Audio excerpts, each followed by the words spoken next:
આવી ચાદર લેવાથી સંત અને ગુરુ થોડો દવાય છે. દશા આવે છે ભીતરમાં, દશા આવે છે. આવો કોઈ જાગૃત સદગુરુ મળે બસ ધોઈ કાઢી નાખે છે. જા દેખું યા છાયા તેરી વહી મેરા તેરી નજરોं में आया.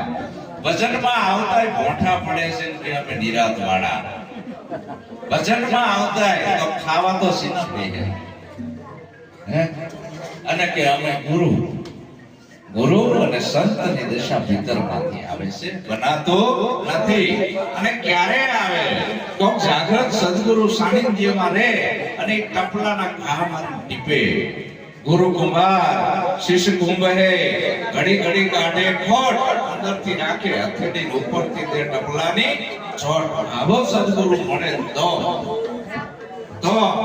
ના તો મટાડે નાત જાતનો સત્સંગ કરીએ આવા સંતનો. પછી એક જ રોગ ઓળખાય, અહીંયા પંથ હતા એ થઈ ગયા પૂરા. જીવન બાબા કે નવદાય નામ મિટાયો, દશમ દિશા આવી દિલ ભીતર એકમાં અને સમાયો. સદગુરુ મળ્યા સેજમાં સતનો શબ્દ સુનાયો, 84 નો રાસ ઉઠાવી એક અખંડ ધામ ઓળખાયો. અહીંયા આપણી સુરતાનું કનેક્શન